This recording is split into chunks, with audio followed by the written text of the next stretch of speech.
ஆண்டவருக்குள்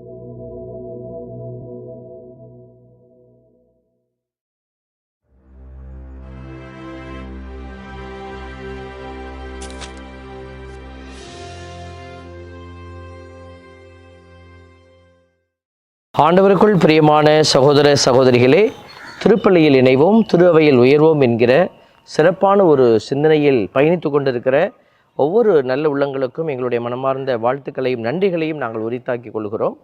ஏன்னா இது ஒரு ப்ரேயர் மாதிரி ஒரு ஒரு வேறு விதமான ஒரு மோடு கிடையாது. இது ஒரு வித்தியாசமான ஒரு பார்வையில் ஒரு வகுப்பை போல் நம்ம இதை கொடுத்துட்ருக்குறோம். ஏன்னா இந்த திருப்பலியை பற்றி நம்ம தெரிந்து கொள்ள வேண்டும். ஏன் தெரிந்து கொள்ள வேண்டும்? நிறைய பேர் கேட்கலாம். இப்போ வியூவர்ஸ் பாருங்கள், எங்களுக்கு இந்த எபிசோடுக்கெலாம் ரொம்ப கம்மியாக இருப்பாங்க. ஏன்னா உள்ளே போய் என்னமோ ஃபாதர் பேசிகிட்டு இருக்கிறாரு, என்னமோ புஸ்தகத்தை பற்றி சொல்லிகிட்டு இருக்கிறாரு அப்படின்னு சொல்லிவிட்டு அதை எஸ்கேப் பண்ணிடுவாங்க. காரணம் என்னென்னா, அது நமக்கு தேவையில்லைன்னு நினைக்கிறாங்க, அவ்வளோதான். இப்போது தேவையா இது தேவையில்லையா அப்படிங்கிற ஒரு கேள்வியை நம்ம எழுப்பினோன்னா உங்கள்கிட்டயே விடுறோம். நான் உங்களுக்கு விளக்கி சொல்லுகிறேன், நீங்களே முடிவெடுக்க வேண்டும். குருத்துவம் அப்படிங்கிறது கடவுள் இயேசு கிறிஸ்துவிடமிருந்து வருகிறது. நீங்களும் குருவாக இருக்கிறீங்க, நானும் குருவாக இருக்கிறேன். இது நமக்கு பல வருஷமாக பெரிய அளவில் பேசப்படலை. இப்போ குருத்துவம் அப்படிங்கிற போது பொதுமக்களுக்கும் இந்த குருத்துவம் வழங்கப்பட்டிருக்கிறது. பொது குருத்துவம், எங்களுக்கு பணி செய்யக்கூடிய பணி குருத்துவம். அப்போ இந்த பணி குருத்துவத்தில் நாங்கள் இங்கேருந்து பீடத்திலிருந்து என்ன செய்யணுமோ அதை செய்கிறோம். அங்கிருந்து நீங்கள் குருவாக இருக்கக்கூடிய நீங்கள் என்ன செய்யணுமோ அதை நீங்கள் செய்கிறீங்க. அப்போ 2 பேரும் இணைந்து தான் இந்த திருப்பலியை ஒப்பு கொடுக்குறோம். இதுதான் புரிதல். இப்போ நீங்கள் திருப்பலி ஒப்பு கொடுக்கும்போது, ஒரு குருவானவர் திருப்பலி ஒப்பு கொடுக்கும்போது அவர் அசட்டைக்குரிய காரியத்தை செய்தார் அப்படின்றா உங்களுக்கு எப்படி இருக்கும்? அவர் திருப்பலி ஒப்பு கொடுக்கும்போது இங்கிட்டு போயிட்டு வந்துக்கிட்டு இருக்கிறாரு, அப்போ நீங்கள் என்ன சொல்லுவீங்க? அவர் திடீர்னு ஃபோன் எடுத்துகிட்டு போகிறாரு, வராரு, அப்போ என்ன நீங்கள் சொல்லுவீங்க? அப்போ நீங்கள் மட்டும் குருவாக இருந்து திருப்பலி ஒப்பு கொடுக்குற போது இங்கிட்ட நீங்கள் போகிறீங்க அப்படின்னா எப்படி இருக்கும்? இப்போ நம்ம பொறுப்புணர்வுகளை சொல்கிறோம், குற்றப்படுத்துவதற்காக அல்ல. இது எப்படி நம்ம புரியாத நிலையிலே பயணித்து கொண்டு இருக்கிறோம். அதனால தான் அந்த ஒரு இடர்பாடுகளை எல்லாம் நம்ம பார்க்குறோம், ஒரு விதமான ஒழுங்கினங்களை பார்க்குறோம். இப்போ இந்த திருப்பலியில் என்ன தான் ஃபாதர் வாசிக்கிறாரு நமக்கு தெரியவே இல்லை பாருங்களேன். இத்தனை வருஷமாக நீங்கள் ரெகுலர் மாஸ் கோவர்ஸாக இருப்பாங்க, நல்ல தினமும் திருப்பலி அப்படிங்கிற கான்செப்டில் போயிட்டுருப்பாங்க. ஆனால் அவங்களுக்கு கூட இந்த வழிபாட்டு முறை எப்படி செயல்பட்டு கொண்டு இருக்கிறது அப்படிங்கிறது தெரியாது. ஒரு அர்த்தமற்ற ஒரு வழிபாட்டை நம்ம கொடுத்துட்ருக்குறோம். இப்போ நம்ம சில இந்து சமயத்துலலாம் நம்ம பேசுகிறோம் இல்லைங்களா, அங்கே புரோகிதர் என்ன மந்திரம் சொல்கிறாரு தெரியாது, அவங்க போய் ஒரு வெறுமையாக நின்றுட்டு வருவாங்க. அதற்காக அப்படிப்பட்ட ஒரு வழிபாடாக இது இருக்க வேண்டும் அப்படின்னு இருந்திருந்தால் இவர்கள் மொழியை மாற்றியிருக்க மாட்டார்கள். லத்தீன் மொழியிலேயே பூச வச்சுக்கிட்டே இருந்திருப்பாங்க.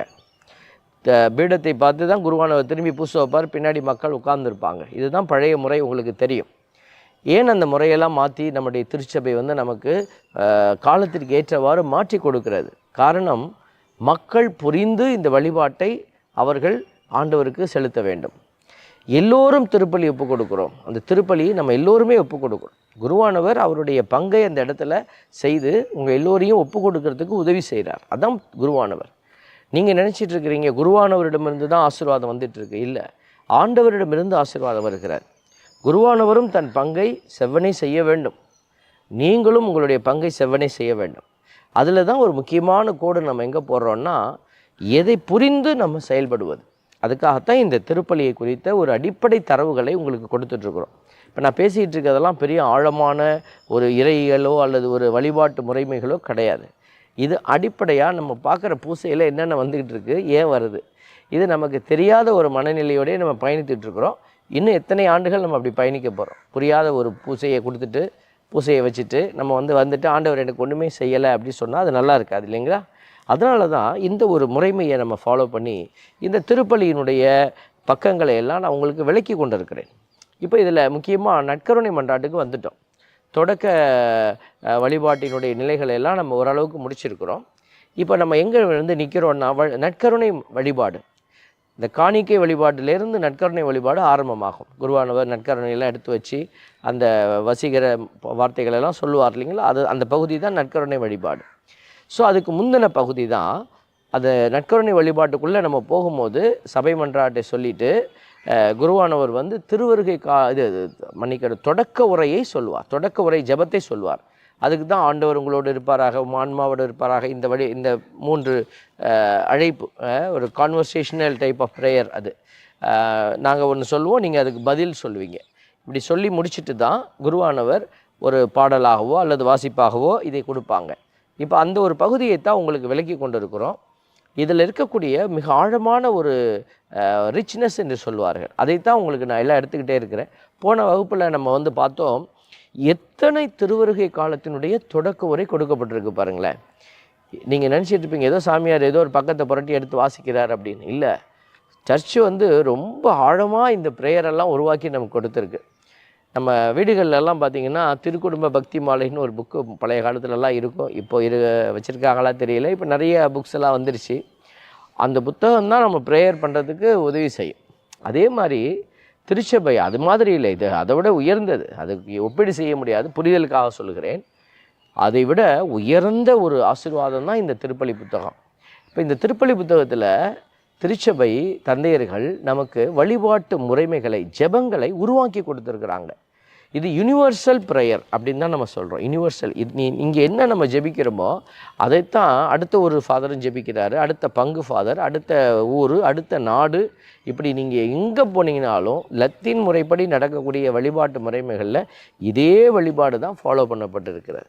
அப்போது பாருங்கள் எவ்வளோ பெரிய வல்லமை பாருங்கள். The whole world united in one concept அப்படின்னா இந்த லத்தீன் சர்ச்சில் இந்த வழிபாட்டு முறையில் தான். இந்த வழிபாட்டு முறை, இந்த ஜெபங்கள், இங்கே என்ன வார்த்தையை நம்ம சொல்கிறோமோ அதே வார்த்தையை தான் ஆங்கிலத்திலேயோ அல்லது வேறு மொழிகளிலேயோ அவங்க சொல்லி ஆண்டவரை துதிக்கிறாங்க. மொழிகள் மாறுகிறது, இந்த வார்த்தைகள் மாறுவதில்லை. அப்போ பாருங்கள் இவ்வளோ ஒரு அற்புதமான ஒரு கான்செப்டுக்குள்ளே தான் நம்ம இணைஞ்சிருக்கிறோம் அப்படிங்கிறத பார்க்கும்போது, உணரும்போது எவ்வளோ சந்தோஷமாக இருக்கணும் இல்லைங்களா? அந்த உணர்தலே இல்லாமல் தான் நம்ம பயணித்து கொண்டு இருக்கிறோம். ஆகவே தான் இந்த உணர்தலுக்குள்ளே உங்களை அழைத்து கொண்டு செல்கிறோம். அன்புக்குரியவர்களே, போன வாரம் நான் வந்து சொல்லியிருந்தேன், எத்தனை தொடக்க உரைகள் நமக்கு கொடுக்கப்பட்டிருக்கிறது. அதனுடைய தலைப்பு பேரெல்லாம் சொன்னேன். பார்க்கலன்னா நீங்கள் போய் பாருங்கள். ரொம்ப இவ்வளவு தொடக்க உரை இதில் இருக்குதா, எவ்வளவு ஜெபங்கள் அதில் கொடுக்கப்பட்டிருக்கிறதா அப்படிங்கிறத நீங்கள் தெரிந்து கொள்ள வேண்டும். இப்போ நம்ம திருவருகை காலத்தில் தான் இருக்கிறோம். நம்ம வந்து ஆண்டவருடைய தயாரிப்பின் காலம், வருகையினுடைய தயாரிப்பின் காலம். அப்போ இந்த காலத்தில் பார்த்திங்கன்னா 2 திருவருகை கால தொடக்க உரை கொடுக்கப்பட்டிருக்கிறது. அதில் முதல் பகுதி பார்த்திங்கனாக்க எப்போதுமே வந்து அந்த ஆண்டவர் உங்களோடு இருப்பாராக, ஆன்மாவோடு இருப்பாராக, இப்படி தான் அந்த ஜெபிக்க அழைக்கிறோம். அப்போ 2 பேருமே அதில் வந்து ஜெபிக்கணும்னு திருச்சபை விரும்புது. அதுதான் அதனுடைய முன் பகுதியினுடைய ஒரு அடையாளம். இதயங்களை மேலே எழுப்புங்கள், ஆண்டவரிடம் எழுப்பியுள்ளோம், நம்ம இறைவனாகிய ஆண்டவருக்கு நன்றி கூறுவோம், அது தகுதி மீதியுமானது சொல்லிட்டு, ஆண்டவரே, தூயவரான தந்தையே, என்றுமுள்ள எல்லாம் வல்ல இறைவா, இந்த முதல் பகுதி ஜெபத்தை குருவானவர் சொல்வார். இந்த முதல் பகுதி ஜெபம் வந்து எப்போதுமே சேமாக தான் இருக்கும். மோஸ்ட்லி அது ஒரு சில வார்த்தைகள் மாற்றிடுவாங்க, ஆனால் அந்த கான்செப்ட் வந்து ஒன்றா தான் இருக்கும். எங்கள் ஆண்டவராகிய கிறிஸ்து வழியாக என்னாலும் எவ்விடத்திலும் நாங்கள் உமக்கு நன்றி செலுத்துவது மெய்யாகவே தகுதியும் நீதியுமாகும், எங்கள் கடமையும் மீட்புக்குரிய செயலுமாகும். இந்த பகுதி வந்து சேமாக தான் வரும். இந்த பகுதியும் கடைசி பகுதியும் ஆல்மோஸ்ட் சேமாக இருக்கும். கடைசி பகுதி என்ன பாருங்கள், ஆகவே வானதூதர் முதன்மை வானதூதரோடும் அரியணையில் அமர்வோர் தலைமை தாங்குபவரோடும் வான்படைகளின் அணிகள் அனைத்தோடும் நாங்கள் உமது மாட்சியை புகழ்ந்து பாடி முடிவின்றி சொல்வதாவது அல்லது முடிவின்றி பாடுவதாவது அப்படின்னு சொன்ன உடனே தூயவர் தூயவர் தூயவர்னு பாடுவாங்க. இந்த பகுதியெல்லாம் உங்களுக்கு மனப்பாடமாக தெரியும். ஆனால் உள்ளுக்கு நடக்கிற அந்த ப்ரேயரை வந்து நம்ம பார்க்குறோம். இந்த முதல் பகுதியும் கடைசி பகுதியும் ஆல்மோஸ்ட் எல்லா தொடக்க உரையிலையும் சேமாக தான் இருக்கும். இந்த நடுவில் வரக்கூடிய அந்த ஜெபம் இருக்குது பாருங்களேன், அதில் இருக்கக்கூடிய ரிச்னஸை குருவானவர் வாசிக்கும் போது, பாடும்போது நீங்கள் கேட்கணும், உணரணும். அதுதான் ரொம்ப முக்கியமானது. பாருங்கள், இந்த திருவருகை கால தொடக்க உரை 1 நான் வாசிக்கிறேன். கிறிஸ்து தம்மையே தாழ்த்தி உடலெடுத்து முதன்முறை வந்தபோது, இப்போ சும்மா வந்துடல, அவர் தாழ்த்தி தான் வந்தார். எவ்வளோ தாழ்த்தினார் பாருங்கள். நம்மளால் தாழ்த்தவே முடியல. ஒருத்தருக்கு முன்னாடி நம்மளை தாழ்ந்து போகணுன்னா நமக்கு ரொம்ப ஈகோ ரொம்ப உதைக்குது. அப்போ கடவுளே எவ்வளோ தாழ்த்தினார். முதன்முறை இறங்கி வரார். இது வரைக்கும் வந்ததே கிடையாது. அவர் முதன்முறை உடலெடுத்து வந்தபோது தொடக்கத்திலிருந்தே நீர்வகுத்த திட்டத்தை நிறைவேற்றி, தொடக்கத்திலிருந்தே அப்படின்னா இங்கே ஆபிரகாம் காலத்திலிருந்து கடவுள் திட்டமிட்டு வைத்திருந்த அந்த திட்டத்தை இவர் தான் வந்து நிறைவேற்றுறாரு. இவருக்காகத்தான் எல்லாமே பிளான் பண்ணப்பட்டது. பாருங்கள் எவ்வளோ ஆழமான இறையியல் அர்த்தங்கள் உள்ளே இருக்குது. முடிவில்லாத மீட்பின் வழியை, அதாவது முடிவில்லாத மீட்பு. இந்த மீட்புன்னு சொல்கிறோம் பாருங்களேன், அது வந்து என்லெஸ். ஒன்ஸ் நீங்கள் வந்து ரெடீம்டு ஆகிட்டீங்க, நீங்கள் வந்து மீட்கப்பட்டுட்டீங்க அப்படின்னா இந்த உலகத்தை விட்டு வெளியில் போகும்போது நீங்கள் மீட்பினுடைய வழியை பிடிச்சிட்டிங்கன்னா உங்களுக்கு முடிவே கிடையாது. அதுக்கப்புறம் உங்களுடைய ஆத்மா நிறைவான ஒரு மகிழ்ச்சியில் பயணிக்க போகுது. முடிவில்லாத மீட்பின் வழியை மீண்டும் எங்களுக்கு திறந்து வைத்தார். அப்போ இயேசு கிறிஸ்து என்ன செய்தார்? மீட்பின் வழி பாவத்தினாலே அடைக்கப்பட்டுருச்சு, அதை திறந்து வைக்கிறார். எனவே அவர் மறுமுறை தம் மாண்புக்குரிய மாட்சியுடன் வரும் பொழுது, வந்துட்டு போனவர் வராமல் போயிட மாட்டார், திருப்பி 2வது தடவை வரப்போகிறாரு. இறுதியில் வெளிப்படும் நீர் வாக்களித்த மீட்பை. இப்போ இந்த மீட்புங்கிறது நமக்கு இன்னும் வெளிப்படாமல் இருக்குது. இதெல்லாம் எப்போ கடவுள் கொடுக்க போகிறாரு? அந்த பரிசு கொடுக்குற நாள் வரும் எல்லாருக்கும்.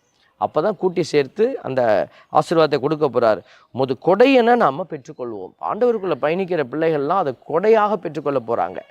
அடுத்ததாக அதையே நாங்கள் இப்பொழுது விழிப்பாக இருந்து துணிவுடன் எதிர்பார்க்கிறோம். அப்போ நம்ம விழிப்பாக இருந்து எதிர்பார்த்து அதற்கான செயல்பாடுகளை செய்யணும். இதுதான் இந்த ஜெபம் வச்சிருக்கு. அப்படியே தொடக்க உரை 2க்கு போங்களேன். திருவருகை காலத்தினுடைய தொடக்க உரை 2, கிறிஸ்துவை இருமுறை எதிர்பார்த்தல். அப்போனா நம்ம ஒரு தடவை வந்துட்டார், 2வது தடவை வரப்போகிறார், இதை எதிர்பார்க்கிறார். அந்த பிரேயரை பாருங்கள் எப்படி இருக்குது பாருங்களேன். இறைவாக்கினர் அனைவரின் திருவுரைகள் கிறிஸ்துவை முன்னறிவித்தன. இந்த ப்ராஃபட்டிக்கல் புக்ஸ், ப்ராஃபிட்ஸ் எல்லாமே இறைவாக்கினராக இருந்து முன்னறிவித்தாங்க. சொல்லற்கரிய அன்புடன் கன்னித்தாய் அவரை தாம் திருவயிற்றில் தாங்கினார். பாருங்கள், மாதாவெல்லாம் இந்த திருச்சபை எங்கேயுமே விட்டுடாது. இந்த ரெடிமருங்கிற கான்செப்டை போப்பானவர் வேண்டான்னு சொல்லிட்டாருங்கிறதுக்காக இன்றைக்கி நிறைய வீடியோஸ் வெளியில் வந்துக்கிட்டு இருக்கு. அப்படியெல்லாம் குழப்பிக்கொள்ள வேண்டாம். அது மீட்பரினுடைய நிலையில் மாதாவை வைக்க வேண்டாமேன்னு சொல்லி அவங்க என்ன செய்திருக்கிறாங்க? இயேசுவுக்கு உயர்வை கொடுத்துருக்குறாங்க. உடனே மாதாவை கீழே தள்ளிட்டாங்க அப்படிலாம் கிடையாது. பாருங்கள், திருச்சபை எல்லா இடத்துலையும் மரியாளுடைய பங்கை அடையாளப்படுத்திகிட்டே தான் இருக்கும். சொல்லற்கரிய அன்புடன் கன்னித்தாய் அவரை தம் திருவயிற்றில் தாங்கினார். அவர் வரவிருக்கின்றார் என யோவான் அறிவித்தார். வந்தபின் அவரை சுட்டி காட்டினார். எதுக்காக இதெல்லாம் சுட்டி காட்டினாங்க?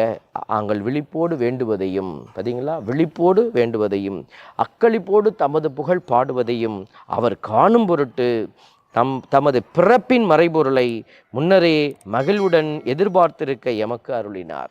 ஸோ முன்னரே பிறப்பின் அந்த அருளை எதிர்பார்த்திருக்கிறதுக்கு உதவி செய்த கடவுள் 2வது வருகைக்கும் இப்பொழுது நம்மளுக்கு உதவி செய்துகிட்டே தான் இருக்கிறாரு. இப்போ 2வது வருகையை நோக்கி பயணிக்கிற பிள்ளைகள் நாம் எப்படி இருக்கணும்? அந்த ஜெபத்தினுடைய ஆழமான நிலை இதைத்தான் உணர்த்துது. அன்புக்குரிய பிள்ளைகளே, திருவருகை காலத்தினுடைய தொடக்க உரையை பார்த்துருக்கிற நாம் தொடர்ந்து மற்ற தொடக்க உரைகளில் ஆழமாக பொதியப்பட்டிருக்கிற ஜெபத்தினுடைய வார்த்தைகளை சிந்திக்க போகிறோம். எங்களோட இணைந்திருங்க. இது தெரியாதவங்களுக்கும் இதை சொல்லிக் கொடுங்க. நீங்கள் புரிந்து கொண்டு நீங்கள் கூட பாடம் எடுக்கலாம். கண்டிப்பாக இது நீங்களும் சொல்லிக் கொடுத்தீங்கன்னா நீங்களும் ஒரு ஆசிரியராக மாற முடியும். கடவுள் அநேகருக்கு இந்த வெளிச்சத்தை எடுத்து சென்று திருப்பலியில் இருக்கக்கூடிய மிக அற்புதமான ஜெபங்களை நம்ம ஜெபித்து ஆசீர்வாதத்தை பெற்றுக்கொள்ள ஒருவருக்கு ஒருவர் உதவி செய்து கொள்வோம். இறைவன் உதவி செய்வார். God bless you.